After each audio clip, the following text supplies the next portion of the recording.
1917년 봄, 1000만 명 넘는 독일 병사가 두 개의 전선에서 전쟁을 벌이고 있었다.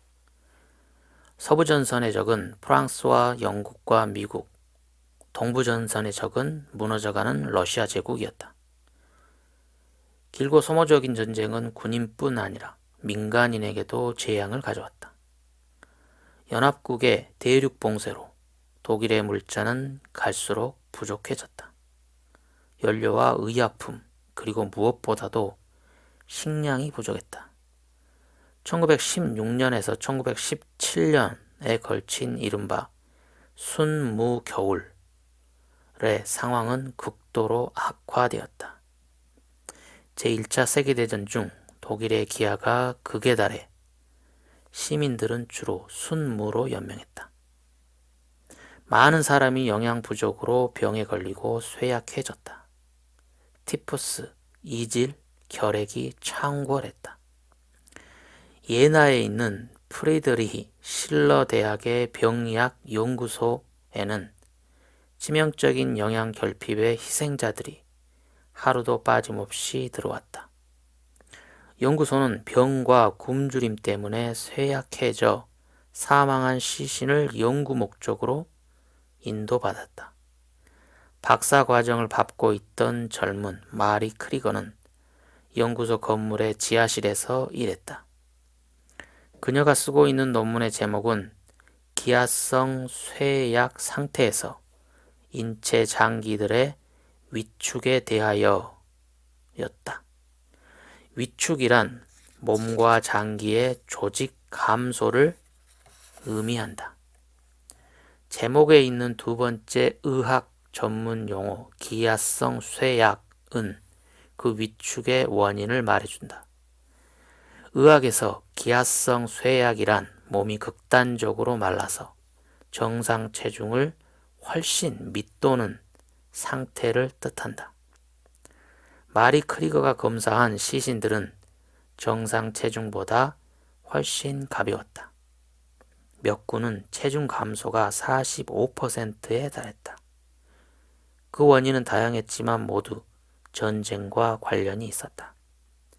심각한 식이장애를 일으키는 심리적 질환 또는 환자의 영양 섭취를 중단시키는 이질이 원인인 경우도 있었지만 젊은 군인들 사이에서 가장 큰 원인은 극단적 영양실조였다. 이 세기의 재앙은 의학자 크리거에게 연구의 기회가 되었다. 인간의 굶주림과 쇠약이 장기에 미치는 영향을 연구한 사람은 그때까지 없었다. 크리거는 다음과 같은 아주 간단한 질문을 출발점으로 삼았다. 굶주림이나 단식으로 몸무게가 줄면 근육과 지방뿐 아니라 내부 장기들도 줄어들까? 만일 그렇다면 모든 장기가 고르게 줄어들까? 이런 질문에 답하기 위해 크리거는 정상적으로 영양을 섭취한 남성과 여성의 내부 장기 평균 무게를 알아냈다. 예컨대 간에 대해 그녀는 이렇게 썼다. 영양 상태가 정상인 건강한 성인 남성에서 간의 무게는 몸무게의 2.69%, 즉 1592에서 1659g이다. 크리거가 측정한 뇌의 평균 무게는 1405g이었다. 이어서 크리거는 쇠약한 시신에서 여러 장기를 떼어내 저울에 올렸다. 대부분의 측정값은 정상값과 크게 달랐다. 쇠약한 시신의 모든 내부 장기는 정상적으로 영양을 섭취한 성인의 장기보다 최대 40%나 가벼웠다. 단, 뇌는 예외였다. 마리 크리거가 얻은 측정값에서 뇌의 무게 감소는 2% 이하였다. 놀라운 발견이었다. 심지어 최악의 영양 상태에서도 뇌의 무게는 아주 조금밖에 변하지 않았다. 크리거는 1921년에 연구 결과를 발표했다. 당시의 분석 기법이 제한적이었음에도 불구하고 크리거의 발견은 지금도 타당성을 인정받는다. 오늘날에는 자기 공명 영상을 통해 살아있는 사람의 내부 장기 무게 감소도 정확하게 측정할 수 있다. 신경성 식욕부진증, 즉 거식증 환자의 내부 장기의 무게는 극단적인 경우 40%까지 감소하는 반면 뇌의 크기와 무게는 아주 조금만 줄어든다. 고도 비만 상태에서 저열량 다이어트로 몸무게를 줄여가는 환자를 촬영한 최신 자기 공명 영상도 다른 모든 장기와 달리 뇌의 무게가 줄어들지 않는다는 것을 보여준다. 왜 그럴까? 왜 우리 몸속의 장기 중 하나는 절박한 기아 상황에서 또 영양 부족의 영향을 받지 않는 것처럼 보일까? 이런 현상에 대해 내놓을 수 있는 유일한 설명은 뇌가 몸의 물질 대사 위계에서 특별한 지위를 차지한다는 것뿐이다. 뇌는 우선 자기 자신에게 영양을 공급한다. 몸의 나머지 부분은 뇌에 공급하고 남은 영양으로 만족해야 한다. 따라서 결핍 상황이 되면 모든 장기는 가용한 에너지의 전량을 뇌한테 넘기고 굶주려야 한다. 정말로 우리 뇌는 이기적인 폭군인 걸까? 1950년대 이래로 과학자들은 뇌가 물질 대사를 통해 정보를 받아들이고 처리하고 전달한다는 것을 잘 알고 있었다. 하지만 원리적으로 뇌는 다른 모든 장기와 마찬가지로 아주 평범한 에너지 수용자일 뿐이었다.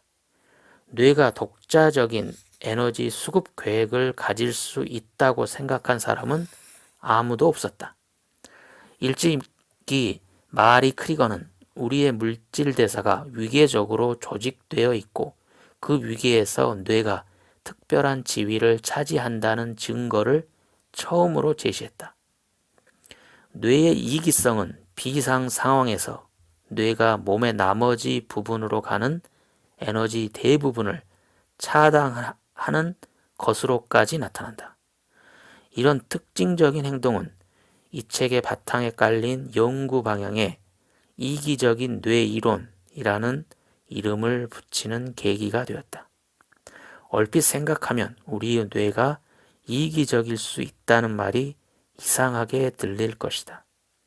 왜냐하면 이 말은 우리의 중추신경계가 독자적으로 경우에 따라서는 우리의 바람이나 이해관계에 아랑곳하지 않고 행동한다는 뜻을 함축할 수도 있기 때문이다.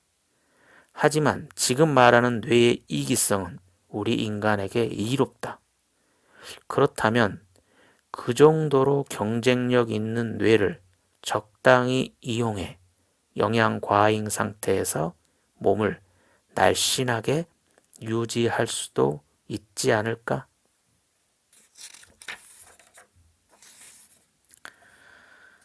가령 도로 A는 뇌로 통하고 도로 B는 지방 및 근육 조직으로 통한다고 치자. 에너지 불균형이 발생하면, 즉 포도당이 뇌에는 너무 적게, 저장 기관에는 너무 많이 도달하면 췌장에 인슐린 분비 억제라는 신호가 발령된다. 그러면 지방 조직과 근육 조직은 포도당을 받아들이지 못하고 혈당 교통은 거침없이 뇌로 흐른다. 그리고 뇌에서 용량 초과가 발생하면 인슐린 분비라는 반대 명령이 내려진다. 그러면 근육 및 지방 조직에 있는 저장소가 열리고 포도당 흐름이 그곳으로 유도된다. 뇌가 체내 에너지 흐름을 제어하는가? 뇌가 체내 에너지 흐름을 제어하는가? 그리고 만일 제어한다면 어떤 방식으로 제어하는가? 토론토 시절 이후 12년이 지날 때였다. 12년이면 새로운 지식들이 나오기에 충분한 시간이다. 그 사이에 캐나다인 1명, 미국인 1명, 그리고 영국인 1명이 뇌와 몸의 물질 대사와 관련한 중요한 기능 3가지를 발견했다. 룩 페르랭은 1994년에 뇌 에너지 대사의 핵심 메커니즘을 발견하고 신경세포가 몸에게 에너지를 달라고 주문한다는 것을 입증했다. 같은 해에 제프리 프리드먼은 렙틴을 발견했다. 렙틴은 몸에서 분비하는 신호물질로 지방 및 근육 조직의 에너지 충만 수준을 뇌에 알려준다. 3년 후에 데이비드 스펜스윅은 마지막 고리를 채워 넣었다. 그는 복내측 시상하부에서 렙틴을 발견했다. 복내측 시상하부는 뇌간 상부의 한 구역으로 몸의 물질 대사를 제어한다. 이 구역은 혈액 속 에너지의 흐름에 관한 정보가 모여드는 곳이며 뇌의 에너지 충만 정도와 지방 및 근육 조직의 에너지 충만 정도를 점검하고 비교한다. 또한 포도당 흐름을 제어하는 곳이기도 하다. 요컨대 스펜스웍은 뇌 속의 신호등을 발견한 것이다. 이제 할 일은 이러한 성과를 종합하는 것뿐이었다. 그런데 흥미롭게도 그 일은 아직 이루어져 있지 않았다. 펠르랭, 프리드먼, 스펜스윅은 서로의 연구에 대해 아는 게 매우 적었다. 그러나 몸과 뇌의 물질 대사에 관한 이들의 탁월한 연구 성과를 퍼즐 조각처럼 맞추면 전혀 새로운 그림의 윤곽이 나타날 것이었다. 그 결과는 뇌가 어떻게 스스로 결정해 자기 몫의 에너지를 확보하고 위기 상황에서 다른 모든 장기를 제쳐놓는지 설명하는 이기적인 뇌 이론이었다. 나는 1998년에 릭베르크에서 이기적인 뇌 이론을 체계화하고 2004년에 그것을 발표했다. 샌프란시스코의 금문교와 마찬가지로 2개의 근본적인 기둥이 이 이론을 떠받친다. 뇌는 우선 자신의 에너지 충만 상태를 조절한다. 이를 위해 뇌는 스트레스 시스템을 활성화하고 스트레스 시스템은 몸에 저장된 에너지를 뇌로 끌어들인다. 뇌로 통하는 도로에 녹색등이 켜지는 것이다. 곧이어 스트레스 시스템은 다시 휴지 상태로 복귀한다. 이제 몸의 에너지 저장소를 다시 채우기 위한 영양 섭취가 이루어진다. 몸으로 통하는 도로에 녹색등이 켜진다. 나중에 살펴보겠지만 뇌의 이기성은 뇌 자신만을 위한 것이 아니다. 오히려 뇌의 이기성은 진화적인 장점이다. 선사시대의 인간은 항상 영양 부족과 환경의 위험에 노출되어 있었다. 이 문제는 근대가 시작되고도 한참 동안 여전했다. 여기에 적절히 대응하기 위해서는 무엇보다도 뇌가 제대로 기능하는 것이 중요했다. 감각이 예민해야 했고 위험한 상황에서 옳은 결정을 내려야 했고 궁핍한 시기에는 어디에서 먹을거리를 구할 수 있는지 알아야 했다. 따라서 결론은 모든 에너지를 통제본부로였다. 과거 영양 부족의 시대에 우리 뇌의 정상적인 기능을 보장해준 이 메커니즘은 지금도 우리 안에 작동한다. 이 메커니즘이 원활하게 작동할 때 우리는 영양 과잉에도 불구하고 날씬한 몸매를 유지할 수 있다. 반대로 이 메커니즘에 장애가 생길 때, 아울러 오직 그럴 때에만 우리는 뚱뚱해진다. 이 주제는 과학자의 관점에서 볼 때 당연히 흥미진진하다. 하지만 그보다 먼저 우리 모두에게 대단히 중요하다. 왜냐하면 뇌가 물질 대사 전체에 얼마나 큰 영향을 미치는지 보여주기 때문이다. 뇌의 신호등이 제대로 기능하면 뇌의 이기성은 우리에게 이롭다. 왜냐하면 뇌의 이기성이 궁핍한 시기엔 우리의 생존을 보장해주고 풍요의 시기엔 우리의 몸매를 날씬하게 유지해주니 말이다. 하지만 그 신호등 시스템에 문제가 생기면 심각한 결과가 발생한다. 비만, 제2형 당뇨병, 거식증과 폭식증 등 이른바 우리 시대의 문명병은 무절제나 의식적인 포기에서 비롯된 것이 아니라 우리 안의 신호등 시스템 변화에서 비롯된 것이다.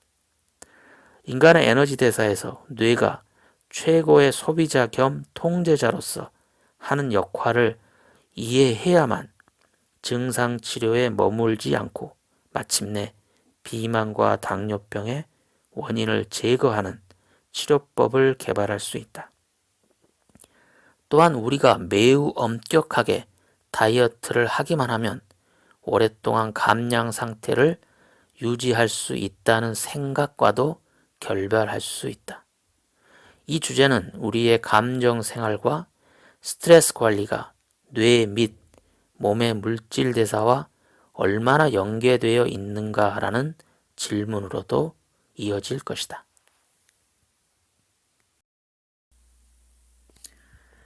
우리의 스트레스 시스템은 상존하는 중요 변수다. 휴지 상태에 있더라도 그 중요성은 여전하다.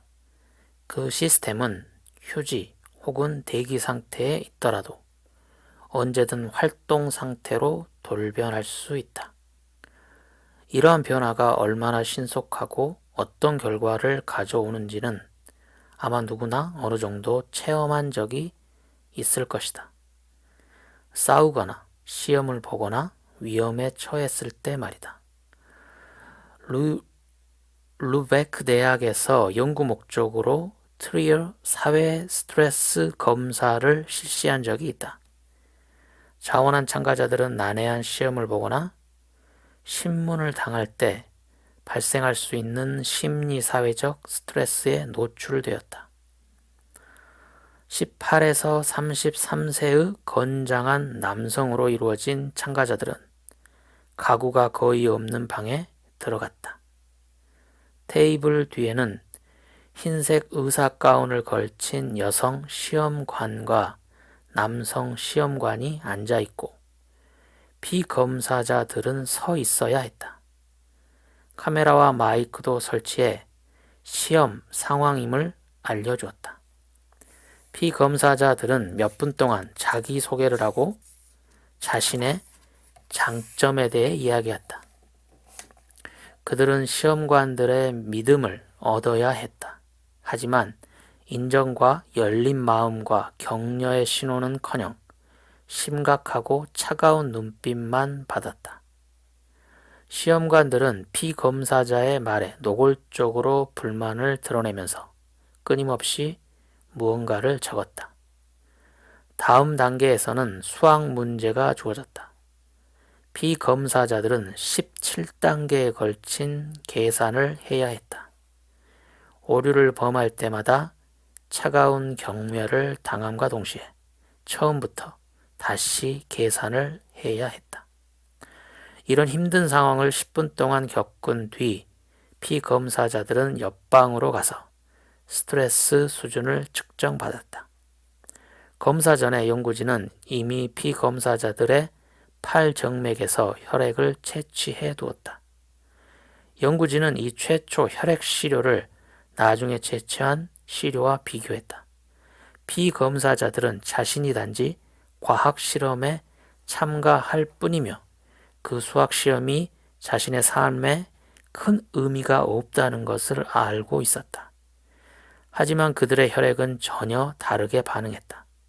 10분 동안 수학 시험을 치르고 나자 스트레스 호르몬인 아드레날린과 코티졸의 수치가 매우 높아졌다. 더불어 심장 박동수 증가, 불안, 떨림, 땀 흘림 등의 스트레스 증상도 나타났다. 이는 뇌가 내부 장기와 소통할 때 의지하는 교감신경계 활성화의 전형적 징후로서 충분히 예상할 수 있는 일이었다. 놀라운 것은 이른바 신경 당 결핍 증상도 함께 나타났다는 사실이다. 이런 증상은 특히 시험 스트레스를 받은 직후에 뚜렷했다. 신경 당 결핍이란 신경세포의 당이 부족한 상태를 말한다. 이런 증상은 원래 저혈당 상태, 즉 뇌로 공급되는 포도당이 부족한 상태의 당뇨병 환자에게서만 나타난다. 그런데 연구자들은 그런 신경 당 결핍 증상을 혈당 수치가 정상인 사람들에게서도 관찰한 것이다. 이 실험 결과에서 얻을 수 있는 결론은 단 하나. 심리사회적 스트레스가 측정 가능한 에너지 문제를 뇌에서 일으킬 수 있다는 것, 즉 뇌의 에너지 고갈을 초래할 수 있다는 것뿐이다. 이와 유사한 상황에서 발생하는 불안, 날뛰는 생각, 차츰 가라앉는 흥분을 우리는 누구나 다 경험한다. 또 그러는 동안 많은 에너지를 소비한 게 틀림없다는 느낌도 갖는다. 그러나 이때 몸에서 무슨 일이 일어나는지에 대해 아는 사람은 거의 없다. 다시 시험 상황을 생각해보자. 피검사자가 땀을 흘리면서 열심히 고민한다. 이때 그의 뇌가 필요로 하는 에너지의 양은 증가한다. 피검사자의 뇌에 있는 스트레스 중추가 높은 경보 단계로 활성화되어 더 많은 포도당을 요구한다. 뇌는 더 잘 숙고하기 위해 더 많은 에너지를 필요로 한다. 에너지 주문은 부신에서 분비되는 스트레스 호르몬, 즉 아드레날린과 코티솔을 통해 이루어진다. 혈류를 타고 순환하는 포도당을 확실히 뇌에 공급하도록 하기 위해 추가로 교감신경을 통해 인슐린 분비 중지라는 명령이 췌장에 내려진다. 인슐린은 평소 근육 및 지방 조직이 포도당을 흡수하기 위해 반드시 필요하다. 하지만 지금 같은 비상 상황에서는 포도당이 너무나 부족하고 귀하다.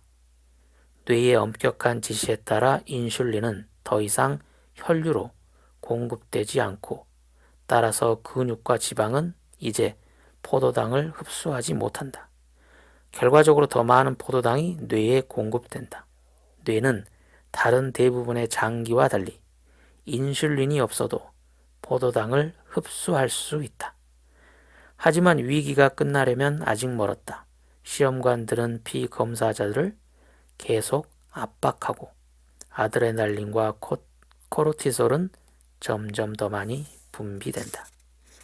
교감신경계가 췌장에 내리는 명령, 즉 인슐린을 분비하지 말라는 명령도 부담스럽고 고통스러운 시험이 끝날 때까지 계속 강하게 유지된다. 시험이 끝나면 30분 안에 아드레날린 수치가 다시 정상 수준으로 떨어진다. 코르티솔 수치는 훨씬 더 느리게 떨어지고 인슐린 수치는 한술 더 떠서 2-3시간 동안 평균치를 밑돈다. 비록 급성 스트레스는 지나갔지만 뇌는 여전히 에너지 부족 신호를 보내고 몇몇 뇌 기능은 꺼져서 에너지를 절약한다. 그리하여 연구자들이 관찰한 신경 당 결핍 증상이 발생한다. 루이베크 대학의 과학자들은 실험의 마지막 단계에 착수했다.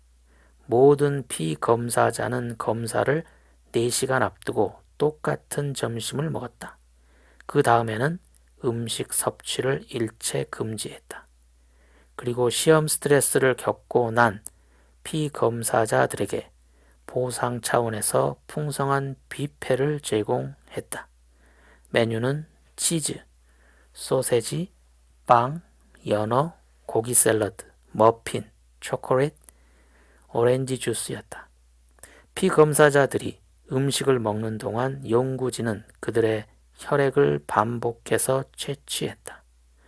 피검사자들에게 스트레스를 주기 전에 미리 채취한 혈액과 나중에 채취한 혈액을 비교해보니 10분 동안 시험 스트레스를 겪으면서 얼마나 많은 포도당을 소비했는지 드러났다.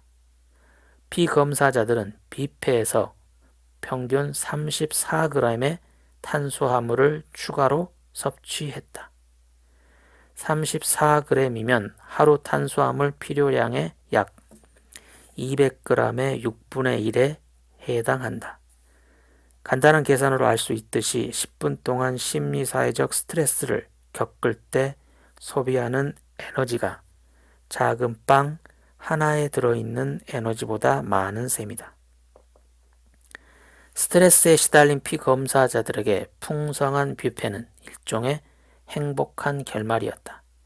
그들은 각자의 에너지 저장소를 작심한 듯 가득 채웠고 떨림과 땀 흘림을 비롯한 스트레스 증상은 금세 사라졌다. 또 스트레스 경험에 뒤따르는 피로, 탈진 등의 증상도 사라졌다. 그러나 최신 할리우드 영화의 DVD 버전에서 가끔 그렇듯 이 실험에도 또 다른 결말이 있었다. 연구진은 두 번째 피검사자 집단에게는 녹색 채소에 저칼로리 드레싱을 끼얹은 샐러드 뷔페만 제공했다. 이 집단도 시험 스트레스를 겪은 후 배고픔을 느끼며 샐러드를 먹었지만 기운을 되찾지는 못했다. 샐러드 섭취 후 1시간 반이 지나서도 이 집단의 신경 당 결핍 증상은 스트레스 경험 직후와 다름없이 뚜렷하게 나타났다. 위기 상황이 지속되자 피로가 탈진으로 이어졌다. 이른바 대조군인 이 집단은 다음과 같은 사실을 입증했다. 즉, 추가 포도당은 스트레스로 인한 뇌의 에너지 문제를 경감하거나 심지어 해소할 수 있다.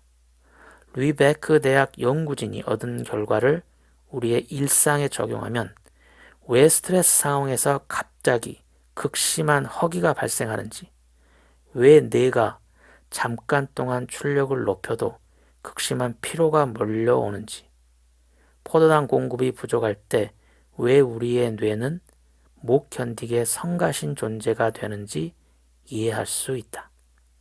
그런데 한편으론 이런 의문이 생긴다. 왜 뇌는 스트레스를 받으면 다르게 반응하지 못하고 이와 같이 반응하는 것일까? 위기 상황에서 우리의 신경계가 따르는 프로그램은 언제 생겨났을까? 흥미롭게도 그 프로그램은 10만 년 전보다 훨씬 더 전에 생겨났으니 상당히 낡아 있는 것이다. 우리의 스트레스 시스템은 지금도 우리가 수렵 채집 시대에 사는 것처럼 작동한다.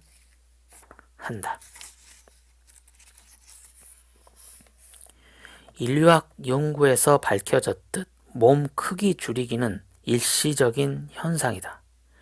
식량 사정이 좋아지면 몸은 다시 커진다.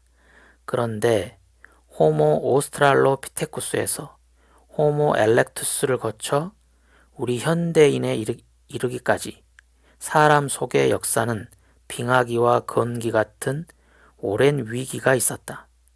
에너지원이 점점 더 부족해지는 시기에는 에너지 효율이 가장 높고 에너지 자산이 가장 많은 개체가 장기적으로 살아남을 확률이 한층 높아진다. 인간의 진화 역사에서 길게 지속된 에너지 위기의 예로 5만 년 전을 들 수 있다. 이 위기는 호모사피엔스의 몸이 더 가냘프게 바뀌어 뇌가 더 많은 에너지를 차지하게 된 원인일 가능성이 있다. 약 5만 년 전에 마지막 빙하기의 시작과 더불어 꾸준한 몸 크기 줄이기가 시작되었다는 사실은 이러한 추측에 힘을 실어준다. 더 나중에 출현한 호모 사피엔스는 최적의 적응 능력을 발휘한 것으로 보인다. 반면 네안데르탈인의 몸 크기 줄이기가 그리 성공적이지 못했던 이유는 지금까지 밝혀지지 않았다.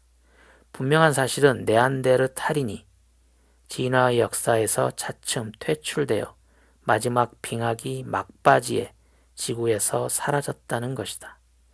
호모사피엔스가 친척인 네안데르탈인의 몰락에 어떤 역할을 했는지 아직 충분히 밝혀지지 않았다. 그러나 이기적인 뇌가 우리 현대인의 조상에게 결정적인 진화적 장점을 제공했을 것이라는 추측은 충분히 가능하다. 몸과 뇌에 할당되는 에너지의 비율이 장기적으로 바뀐 것은 인간의 사고가 발전하는데 결정적인 구실을 했다. 현대인의 뇌는 포유류를 통틀어 가장 뛰어난 에너지 확보 능력을 보유했다.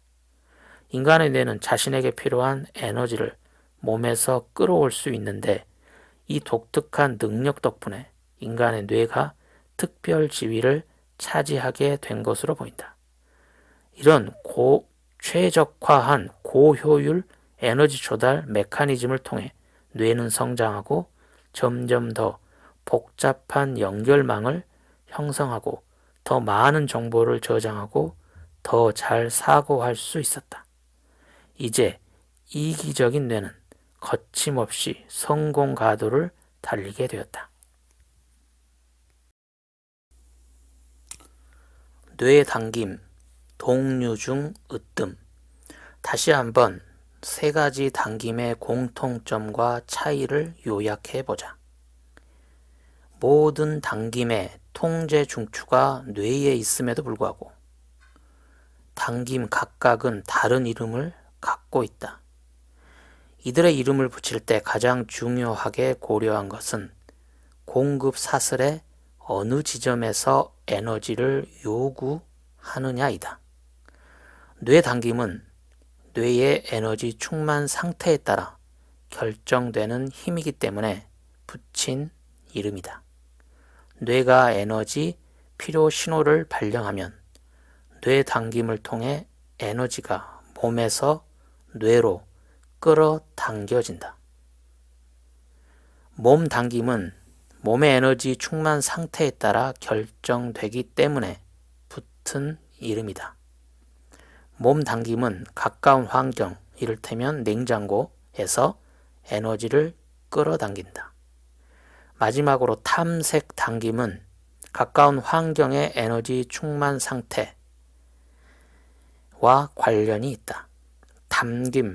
탐색 당김은 먼 환경, 시장이나 가게에서 에너지를 끌어온다. 그런데 이 세 가지 당김은 지위가 동등할까? 모든 것이 계획대로 돌아가고 심각한 위기 상황이 없는 경우 세 힘은 대략 동등하다. 물론 이럴 때에도 뇌 당김은 세 가지 당김 중에서 으뜸이다. 그러나 에너지 위기가 닥치면 뇌 당김은 이를테면 우두머리 당김이 된다. 위기 상황, 예컨대 굶어 죽어가는 사람에서 뇌 당김은 최고의 통제권을 거머쥔다. 나머지 두 당김의 중요도는 확정적이지 않고 유동적이며 정보와 상위의 뇌 당김 차원에서 비롯된 충동에 따라 달라진다. 뇌 당김 차원에서 공급 사슬 전체를 감시할 뿐더러 장애가 생기면 복구하고 결핍이나 과부하에 대비한 조치도 이루어진다. 위기 상황에서 뇌 당김은 자신의 힘을 거두고 에너지 마련 임무를 공급 사슬에서 다음 위치에 있는 몸 당김에 위임하는 전략마저도 불가피하다면 취할 수 있다. 또한 뇌 당김은 자신의 성능이 약할 경우 몸 당김의 도움과 지원을 요청할 수 있다. 세 가지 당김의 작용에 결정적 영향을 미치는 것은 양쪽 뇌 방구에 저장된 정보이다. 그 정보를 우리는 기억이라고 한다. 경험, 느낌, 개인적 체험, 학습한 내용 등 대뇌 피질의 여러 구역에 암호화되어 있는 모든 것이 기억이다. 구체적으로 말하면 기억은 맛, 냄새, 이름, 과거에 성공적으로 음식을 찾아낸 장소에 대한 것일 수도 있다. 우리의 까마득한 조상들에게는 아마도 버섯이 특히 많은 숲이나 좋은 사냥터에 대한 기억이 중요했을 것이다. 지금 우리가 사는 세계에서는 신선한 과일과 채소를 다양하게 갖춘 시장이나 네온 사인을 밝힌 패스트푸드점에 대한 기억이 중요할 수 있다. 패스트푸드점의 네온 사인은 야간 운전자로 하여금 신속하게 먹을거리를 구했던 기억을 떠올리게 한다. 그러나 괴로운 기억, 공포를 동반한 기억도 각 당김의 상호작용에 영향을 미칠 수 있다. 실제로 이것은 우리 스트레스 시스템의 주요 특징이다. 우리는 괴로운 기억이 떠오르면 갑자기 혈중, 아드레날린이 급증해 심장이 쿵쾅거리고 식은땀이 날 때가 있다. 그런가 하면 기억의 심층에서 아름답고 정서적으로 좋은 과거의 일화가 떠오를 때도 있다. 그런 일화는 당연히 스트레스 반응을 일으키지 않지만 역시 음식 섭취로 이어질 수 있다. 이것이 예컨대 마들렌 과자의 맛과 냄새가 행복했던 어린 시절의 기억을 불러낼 수 있는 이유다.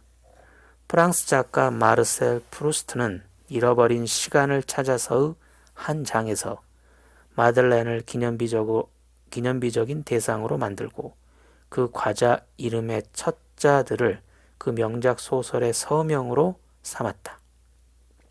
거의 100년 전에 프루스트가 아주 정확하게 묘사한 이 감정적 기억을 현대신경과학에서는 프루스트 현상이라고 한다. 요컨대 과일 가게, 광고 문구, 어린 시절의 체험 따위에 관한 기억은 우리 뇌에 있는 각 당김의 작용 방식에 직접적인 영향을 미친다. 왜냐하면 이른바 편도체에 위치한 동일한 신경세포 집단이 한편으로는 우리의 감정적 기억을 처리하고 보유할 뿐 아니라 다른 한편으로는 최상위의 뇌 당김을 활성화하고 막대한 정보를 뇌간과 당김 중추 세 곳으로 보내기 때문이다. 원칙적으로 각 당김 중추는 끊임없이 새로운 지식을 공급받는다. 이들 정보 하나하나는 각 당김의 적용 패턴을 변화시킬 수 있다. 바꿔 말해서 우리 몸속의 공급 사슬을 제어하는 각 단위는 학습 능력을 지녔으며 원칙적으로 자기 자신을 스스로 최적화한다. 그러나 우리의 생활 습관으로 인해 각 단위가 매일 겪는 학습 과정은 우리 삶 전체를 좋게 또는 나쁘게도 바꿔놓을 수 있다. 이기적인 뇌는 호모사피엔스의 성공에 기여함으로써 인류 역사에 중요한 자취를 남겼다고 할 수 있다. 하지만 우리 각자의 지극히 개인적인 역사에서는 이기적인 뇌가 언제 주도권을 거머쥘까? 언제부터 뇌는 물질 대사의 위계에서 특별한 지위에 오를까? 이기적인 뇌는 우리가 성인이 되기 전에도 영향력을 발휘한다. 젖먹이도 심지어 태아도 그런 독재적인 뇌를 지녔다. 인간이라는 생물은 진화 역사에서 갈수록 운동 능력을 잃음과 동시에 뇌의 에너지 확보 측면에서는 갈수록 더 유능해졌다. 극단적인 영양 부족에 시달리는 아기들은 뇌의 에너지 확보 능력을 특히 분명하게 보여준다. 세계의 전쟁 및 기아 지역에서 촬영한 아기들의 모습을 우리는 뉴스에서 자주 볼 수 있다. 어머니 품에 안긴 갓난 아기들이 배가 고파 보챈다. 아기의 머리는 깡마른 몸에 어울리지 않게 크고 무겁다. 아무리 보채도 소용이 없다. 어머니는 젖이 말랐고 분유를 살 돈도 없다. 이런 아기들의 극적인 영양 위기는 출생 이후에 시작된 것이 아니다. 가난, 전쟁, 가뭄, 자연재해 등이 가져온 식량 부족 때문에 어머니는 임신 기간부터 심한 영양 부족을 겪는다. 당연히 태아도 비상사태에 직면한다. 이런 경우 태아의 뇌는 일찍이 마리 크리거가 굶어 죽는 제1차 세계대전 참전 병들에게서 확인한 위기 전략을 채택한다. 요컨대 뇌 절약을 실시한다. 조산사들이 뇌보호라고 일컫는 이 비상 프로그램은 에너지 부족 상황에서도 뇌가 최적의 에너지를 공급받게끔 해준다. 그 대신 태아의 몸은 에너지 사용을 줄인다. 이 전략은 불가피하다. 다른 장기의 결함은 출생 뒤에 운이 좋아 영양 섭취를 개선하면 복구될 수도 있지만 뇌의 발달 장애는 복구되지 않는다. 의학자들은 이미 굶주린 채로 태어나는 아기를 스몰 베이비라고 일컫는다. 우리가 보기에 스몰 베이비는 연약한 몸에 비해 머리가 너무 큰 것 같지만 실상은 정반대다. 스몰 베이비는 머리만 정상 크기이고 나머지 모든 부분이 너무 작다. 태아의 뇌는 아직 형성 중인 자기 몸의 에너지 경제뿐 아니라 어머니의 에너지 경제도 통제한다. 태아는 고유한 혈액순환계를 갖추고 있지만 그 순환계는 태반을 통해 어머니의 혈관계와 이어져 있다. 태아가 공급받는 에너지는 주로 포도당인데 어머니 혈액 속에 있던 포도당이 태반을 거쳐 태아에게 전달된다. 임신한 어머니는 물질 대사를 통해 자기 자신뿐 아니라 태아에게도 포도당을 공급한다. 이러한 공급이 얼마나 원활하냐에 태아의 발달을 결정적으로 좌우한다. 태아의 뇌는 영양 부족에 반응할 뿐더러 어머니가 너무 많은 포도당을 공급하는 것에도 반응한다. 의학자들은 출생 시 몸무게가 4kg이 넘는 아기를 빅베이비라고 일컫는다. 날 때부터 과체중인 빅베이비의 경우에도 머리 크기는 정상이다. 하지만 빅베이비는 몸이 평균 이상으로 크기 때문에 상대적으로 머리가 작아 보인다. 스몰 베이비의 경우든 빅베이비의 경우든 태아의 뇌는 자신이 가능한 한 최적으로 성장하도록 배려한다. 에너지 부족이나 과잉의 악영향은 몸이 떠맡는다.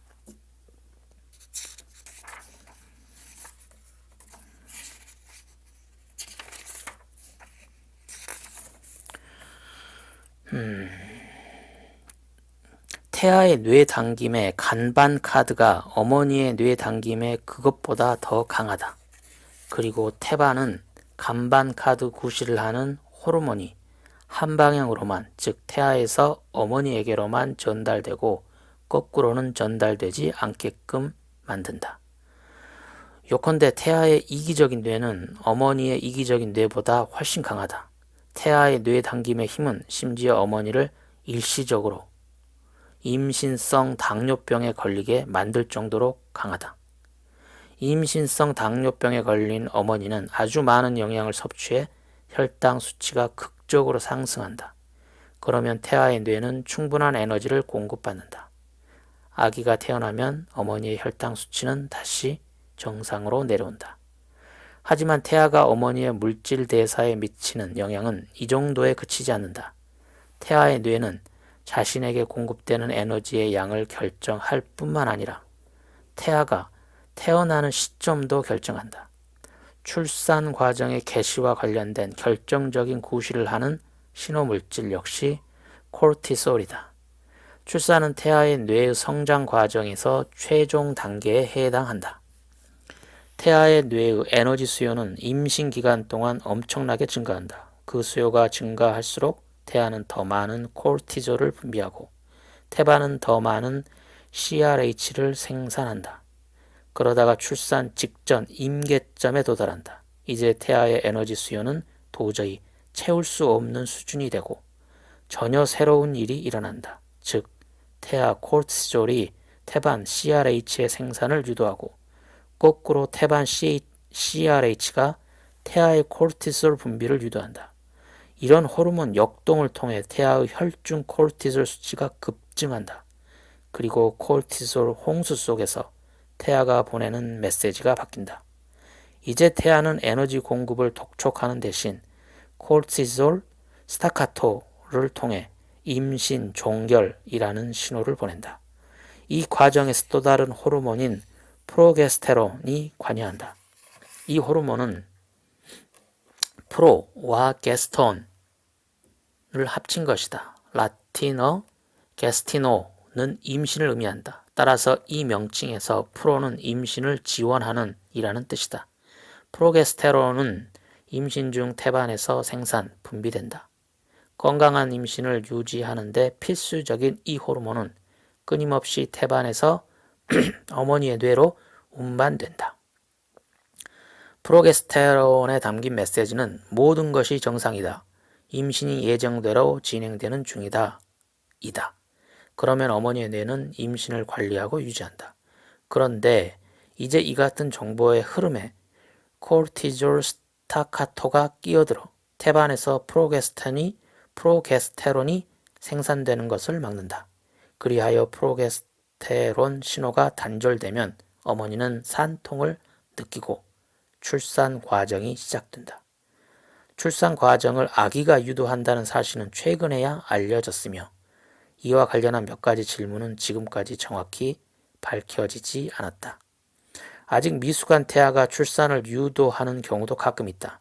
태아가 그런 시기에 이른 출산을 결정하는 이유는 아마도 태아로 향하는 에너지 공급에 문제가 생겼기 때문일 것이다. 요컨대 다급하게 에너지를 요청했으나 소용이 없자 태아가 출산을 결정하는 것으로 추정된다. 이런 에너지 위기가 발생하는 원인은 대개 태반의 성능 부족이다. 출산 결정 과정이 정확히 어떻게 진행되는지는 아직 밝혀지지 않았다.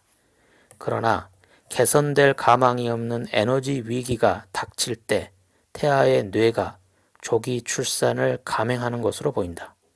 어머니의 몸 바깥으로 나가면 에너지 공급 사정이 좋아지리라는 희망을 품고서 말이다. 요컨대 태아의 뇌 당김은 어머니와 태아 사이에 신체적 연결을 끊고 출산을 하게끔 하는 장본인인 셈이다. 출산은 태아의 뇌 당김이 가장 먼저 완수하는 중요한 임무 중 하나다. 하지만 뇌 당김은 아기의 평생에 걸쳐 에너지 할당과 주의 집중 그리고 신체의 성능을 좌우한다. 우리가 독립된 인간으로 첫걸음을 내디딜 때 건강한 뇌 당김은 학습할 준비가 되어 있다. 세월이 흐르면서 우리의 생활 방식, 식습관, 스트레스에 노출되는 정도 등의 온갖 요인이 뇌 당김에 흔적을 남기고 변화를 일으킨다. 뇌 당김이 성능의 한계에 도달하면 우린 어김없이 우리의 뇌 당김에 문제가 있음을 알아챈다. 반면 최적으로 작동하는 당김 시스템은 거의 감지할 수 없다.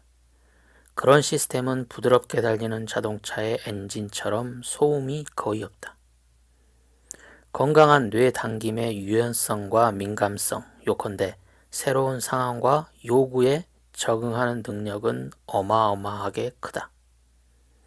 하지만 그런 식으로 혹사당하는 시스템에는 휴식의 시간이 필요하다. 뇌당김은 예컨대 우리가 잠든 밤에 휴식할 필요가 있다.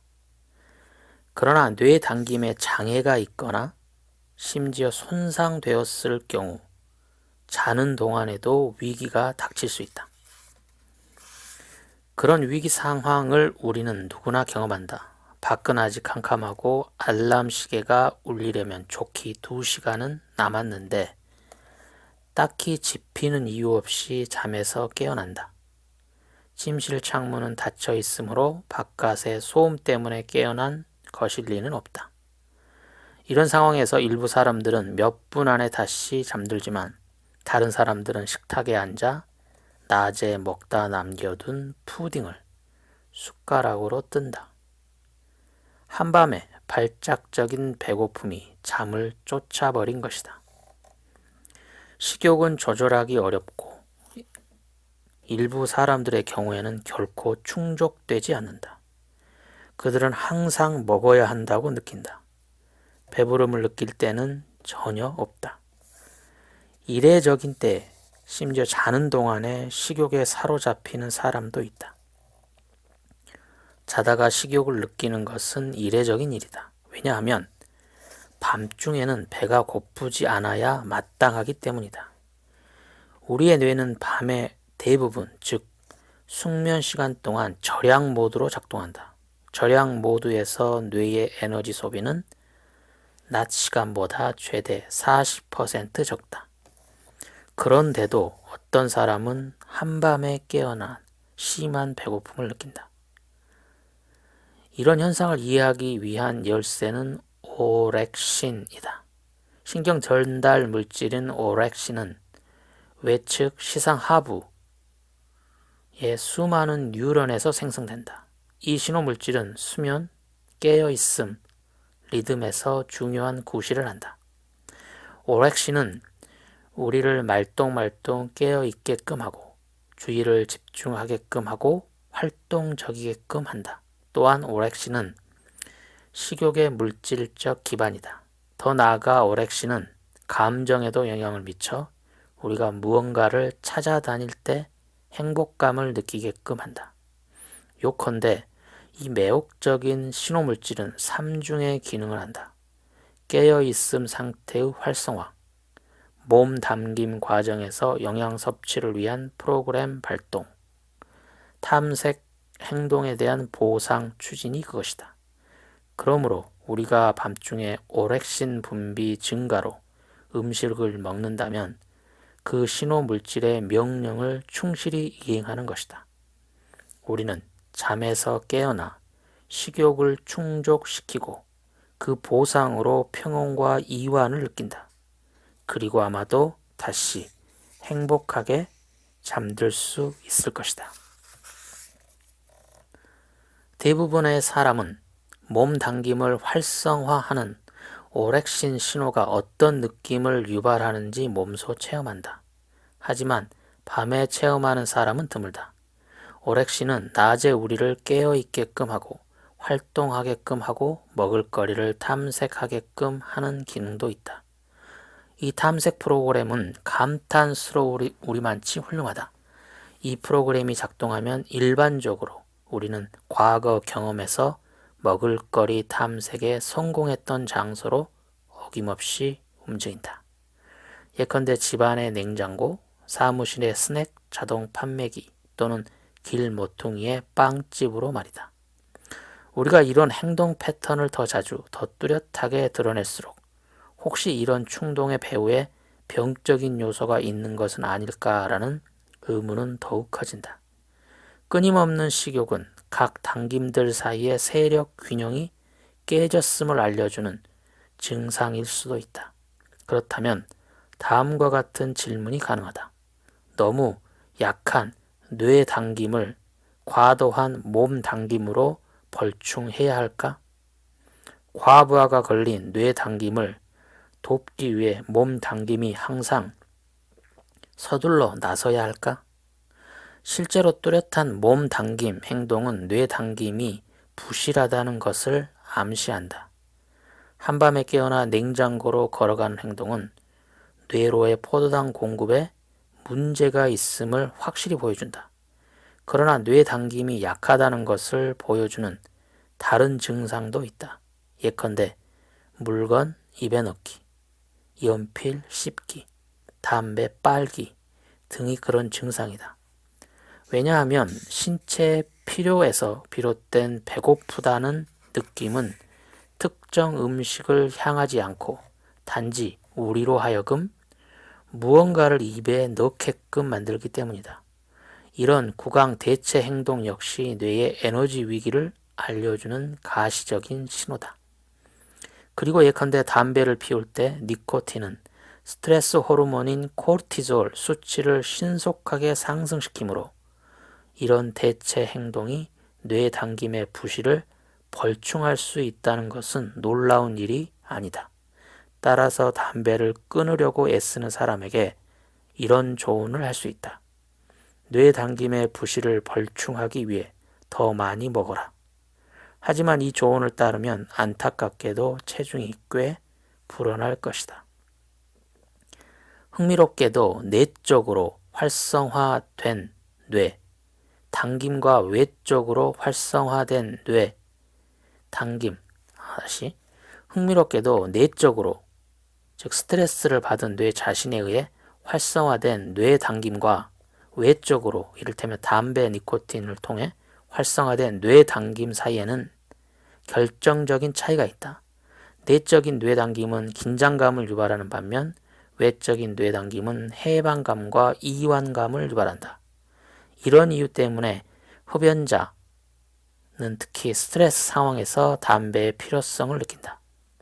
이른바 단맛 선호는 뇌 당김 부실의 또 다른 증상이다. 뇌 당김이 약하거나 과부하를 받는 사람들은 간식거리로 단 음식을 선호한다. 최신 연구에 따르면 만성적으로 스트레스를 받는 아이들은 차츰 단 음식을 확실히 선호하게끔 된다. 이것은 우연이 아니라 뇌의 전략이다. 당을 많이 함유한 음식이 몸의 에너지 수요를 가장 빨리 충족시킨다는 사실을 잘 아는 뇌가 그런 전략을 채택하는 것이다.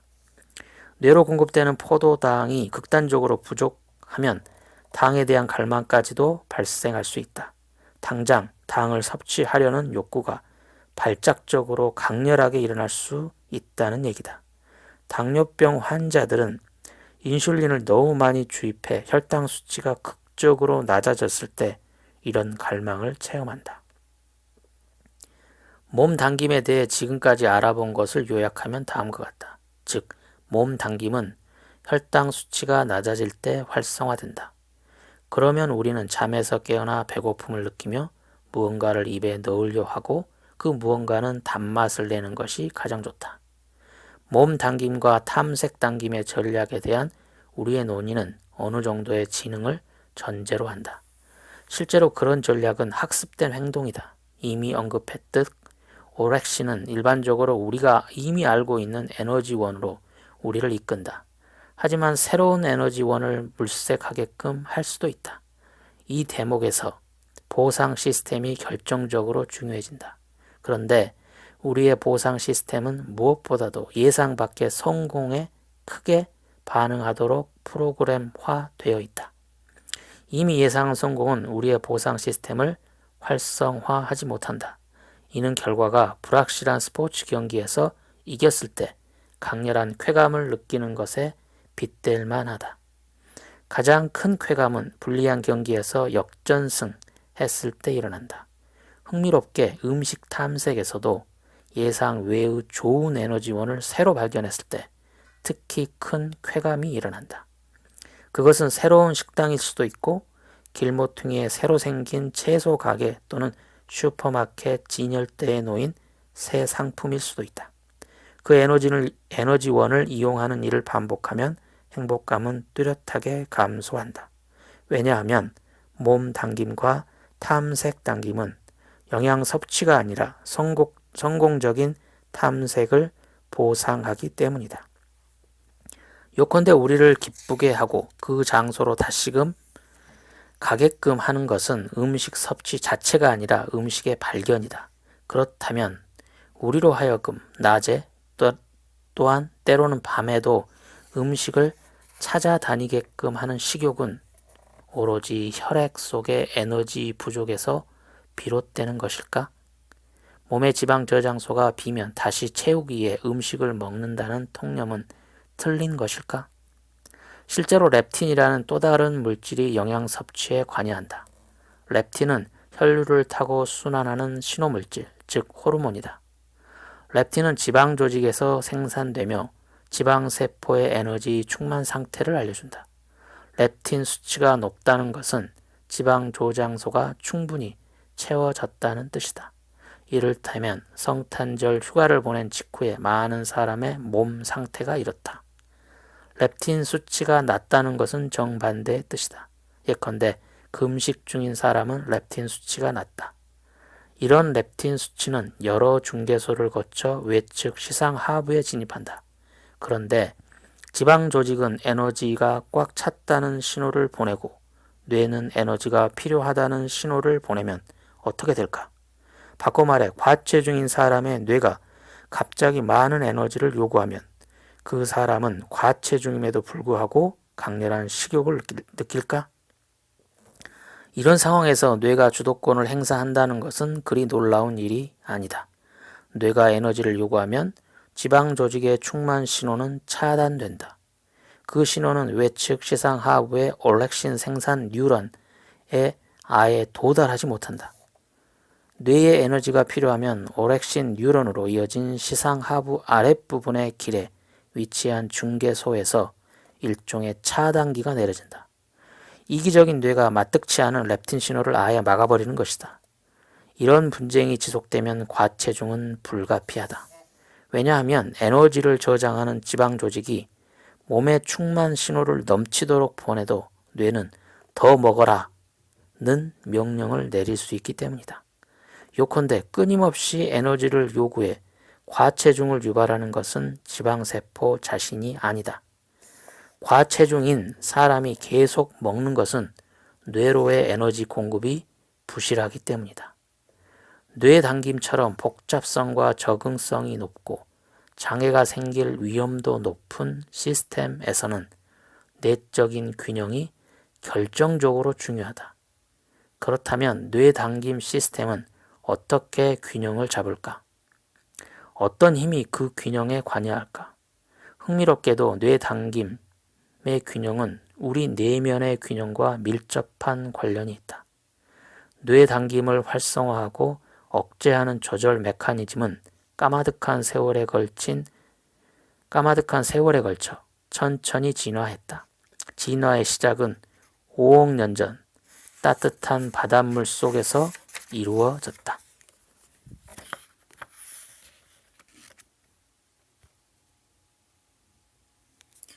방향 전환기가 집신벌레를 쾌적한 구역으로 이끄는 방식을 더 잘 이해하기 위해 간단한 예를 들어보자.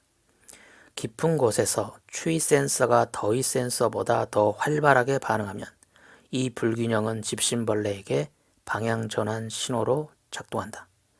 이제 녀석은 위로 이동해 더 따뜻한 구역에 도달할 때까지 계속해서 방향을 바꾼다. 그러다 수면 근처에서 더위 센서가 추위 센서보다 더 활발하게 반응하면 이는 다시 방향을 바꾸라는 신호다.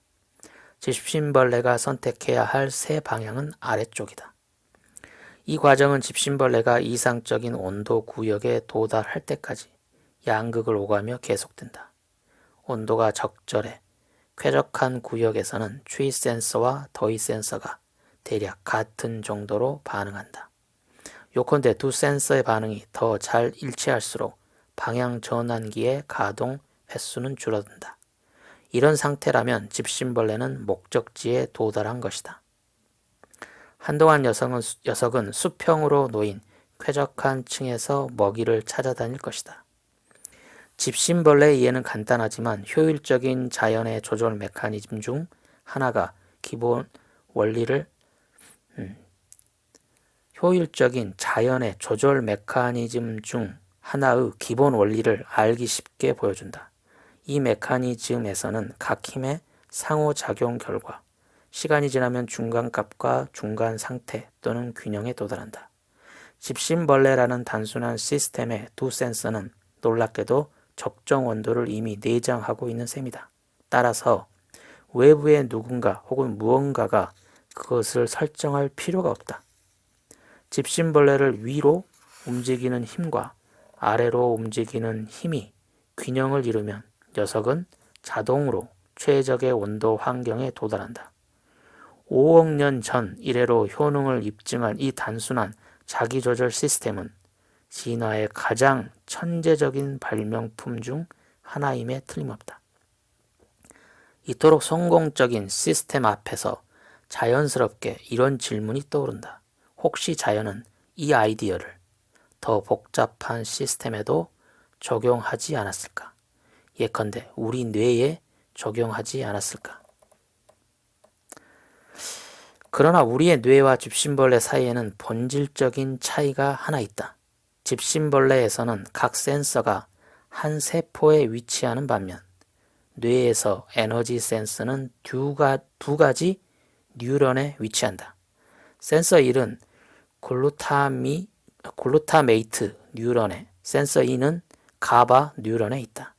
이 책에서 이미 몇 번 등장한 글루타메이트는 알다시피 신경세포가 포도당을 주문할 때 활용하는 물질이다. 반면 가바는 우리의 신경계에서 가장 중요한 억제 신호 물질이다. 이 물질은 세포를 안정시키고 에너지 주문을 취소한다. 자동차에 비유하면 센서 1은 가속 페달, 센서 2는 제동 페달인 셈이다. 뇌에서 일어나는 이 두 신호 물질의 상호작용은 신경세포에서의 에너지 균형을 목표로 한다. 이상적인 에너지 상태는 글루타메이트의 작용과 가바의 작용이 균형을 이뤄 상쇄되는 상태다. 이런 균형을 생물학의학에서는 항상성이라고 한다. 센서 1과 센서 2는 항상성 원리에 따라 생물학적 균형을 맞추는 것이다. 루베크 대학 연구팀은 항상성 원리가 ATP 조절에도 적용된다는 것을 보여줌으로써 이기적 뇌 이론의 첫 번째 원리, 뇌는 우선 자기 자신의 에너지 충만 상태를 조절한다를 실험적으로 뒷받침하는 데 성공했다. 에너지를 최적으로 공급받은 뉴런은 그 보답으로 우리에게 상을 준다. 그 상은 안락한 중간 상태이다. 우리는 이 상태를 이완이나 안정으로 체험한다.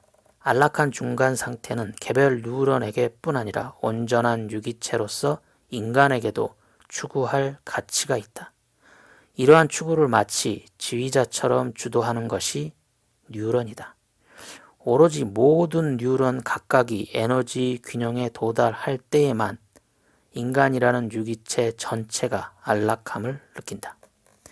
뇌세포의 형편과 한 개인의 심리 상태가 이렇게 직접 연결된다는 것이 놀랍게 느껴질 수도 있을 것이다. 그러나 실험실을 한번 들여다보면 뉴런의 에너지 살림살이에 얼마나 큰 힘이 숨어 있는지 분명하게 알 수 있다. 이를테면 실험실의 배양 접시에 뇌 조직에서 떼어낸 신경세포가 담겨 있다. 세포들은 그것의 에너지 수요에 맞게 제조한 포도당 영양액을 공급받는다. 이제 영양액을 물로 희석해 공급하면 심각한 에너지 부족이 신속하게 발생한다. 세포들이 미친 듯이 활동하기 시작한다. 점화하고 에너지를 주문하기 위해 글루타메이트 신호를 격하게 방출한다. 이것은 역설적인 상황이다. 에너지가 점점 더 부족해지는 중인데도 굶주린 뉴런은 활동을 강화해 물질 대사율을 높이니 말이다. 뉴런은 에너지 공급을 요구하느라 평소보다 한층 많은 에너지를 소비한다. 배양 접시 속의 신경세포가 할 수 있는 행동은 매우 제한적이다. 그러나 살아있는 인체 내의 신경세포가 그런 에너지 부족에 직면하면 우선 뇌 당김이 가동된다. 우리는 이것을 뇌 당김의 전형적인 징후인 격한 심장 박동, 몸 떨림, 땀 분비, 차가워지는 손, 흥분을 통해 감지할 수 있다. 뇌의 연료 부족이 더 심해지면 추가로 몸 당김, 탐색 당김이 가동된다. 그러면 우리는 배고픔을 느끼고 예민해지고 전체적으로 출력을 높여 먹을거리를 탐색한다. 동물계에서 이러한 현상은 굶주림으로 인한 과다 활동이라는 표현으로 잘 알려져 있다. 굶주린 동물은 미친 듯이 활발하게 먹을거리를 찾아다닌다. 녀석들은 에너지 확보라는 중대한 일을 위해 모든 것을 건다. 활동 증가와 이동으로 인해 몸이 보유한 에너지가 더 빨리 소모되는 것을 무릅쓰고 먹을거리를 찾을 때까지 돌아다닌다. 우리 인간도 굶주림으로 인한 과다 활동을 어떻게 체감하는지 알고 있다. 한 끼만 굶어도 우리는 벌써 예민하고 불안정해진다. 뇌는 뇌 당김을 가동하고 필요할 경우 몸 당김과 탐색 당김이 뇌 당김을 뒷받침한다. 그리고 어느 누구도 몸 당김과 탐색 당김의 명령을 오랫동안 무시할 수 없다. 뉴런의 에너지 균형이 위태로울 때 우리의 뇌가 꺼내드는 가장 강력한 카드와도 같은 이 불가사의하고 성가신 힘의 배후에는 무엇이 있을까? 다름 아니라 다시금 휴지 상태로 복귀하려고 애쓰는 스트레스 시스템이 있다. 뇌가 애써 에너지를 요구해야 할 때 스트레스 시스템은 우리에게 불쾌감을 준다. 그럴 때 사람은 기분이 언짢아지고 조급해지고 긴장하고 사나워진다. 이 상태를 어떻게든 긍정적으로 바꿀 필요가 있다. 가장 합당하고 자명한 전략은 당연히 음식 섭취다. 이 전략은 우리의 가장 중요한 욕구 중 하나인 안락해지고자 하는 욕구에 순응한다. 따라서 생리학적으로 볼 때 음식 섭취에서 중요한 것은 뇌와 몸의 에너지 부족을 해소하는 것만이 아니라 스트레스 시스템이 다시 휴지 상태로 돌아갈 수 있게끔 해주는 것도 중요하다. 이 휴지 상태를 찾아내는 과정에서 코르티솔이 결정적인 구실을 한다. 이 매혹적이고 다재다능한 신호물질은 이미 어머니 자궁 안에서 태아의 뇌가 발달하는 것과 출산 과정을 개시하는 것을 설명할 때 당당하게 등장한 바 있다. 엄밀히 말해서 코르티솔은 스트레스 호르몬이다. 이 물질은 스트레스 요인에 대한 반응으로 아드레날린처럼 부신해서 혈류로 분비된다. 그런데 아드레날린이나 노르아드레날린과 달리 코르티솔은 불안이나 격한 심장 박동 따위의 스트레스 증상을 일으키지 않는다. 오히려 정반대로 아드레날린 등이 일으킨 스트레스 반응을 가라앉힌다. 이 때문에 코르티솔은 스트레스 시스템을 진정시키기 위한 가장 중요한 열쇠다. 스트레스 시스템은 전산센터의 중앙 서버와 같다. 다양한 컴퓨터 단말기가 그 중앙 서버에 접속하는데 컴퓨터 각각의 고유한 접속 코드를 갖고 있다. 스트레스 시스템의 거의 모든 호르몬은 이 컴퓨터들과 유사하다. 그런데 코르티솔은 단순한 서버 사용자가 아니다. 코르티솔은 운영 소프트에 접근할 권리와 그것을 변화시키는 능력을 지닌 관리자다. 스트레스 시스템의 서버는 대뇌에 인접한 두 구역, 곧 편도체와 해마에 위치한다. 이 두 구역은 우리의 기억과 회상 능력을 위해 특별히 중요하다. 우리가 보고, 듣고, 체험하고, 학습한 모든 것을 이곳에서 처리하고 기억으로 암호화한 다음 다양한 뇌 구역에 저장한다. 편도체는 주로 감정적인 기억과 관련이 있다. 예컨대 사고를 당한 후의 충격, 첫 입맞춤, 낙방한 시험이나 짜릿한 성공에 대한 기억이 편도체의 소관이다. 해마는 비교적 냉정한 정보, 이를테면 장소, 도로 안내, 이름, 중립적인 일화를 저장한다. 코르티솔은 이 두 구역의 모든 뉴런에 침투할 수 있을 뿐더러 심지어 세포 내부에 가장 깊숙이 위치한 세포 핵에도 진입할 수 있다. 코르티솔은 두 가지 코르티솔 수용체와 결합하는데 MR은 민감한 수용체, GR은 비교적 둔감한 수용체다. MR과 GR도 각각 플러스 센서와 마이너스 센서의 구실을 한다. 코르티솔은 이 두 가지 수용체를 통해 신경세포의 기능과 프로그래밍에 영향을 끼친다. 이미 언급했듯 기본적으로 코르티솔은 흥분한 스트레스 시스템을 안정시키는 속성을 지녔다. 집신벌레에서 추위 센서와 더위 센서가 상하 이동을 일으키는 것처럼 MR은 스트레스 시스템의 출력을 높이고 GR은 스트레스 시스템이 휴지 상태로 복귀할 때까지 그 출력을 낮춘다. 스트레스 시스템이 휴지 상태에 도달하면 우리는 긴장이 풀리고 편안한 느낌이 퍼지는 것을 감지한다. 말하자면 감정적인 균형에 도달한 것이다.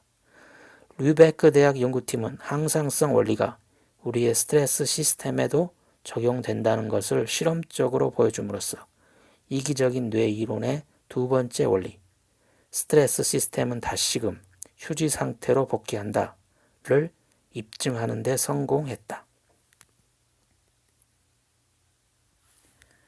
MR 수용체와 GR 수용체는 우리 뇌 안에 있는 강력하고 변덕스러운 힘이다. 이들의 균형은 우리 삶에 결정적으로 중요하다. 스트레스 시스템이 휴지 상태에 있으면 우리는 쾌적함, 만족, 안정을 느낀다. 이 상태에서 MR은 심지어 해마와 편도체에 속한 뉴런의 안녕과 생존까지 챙긴다.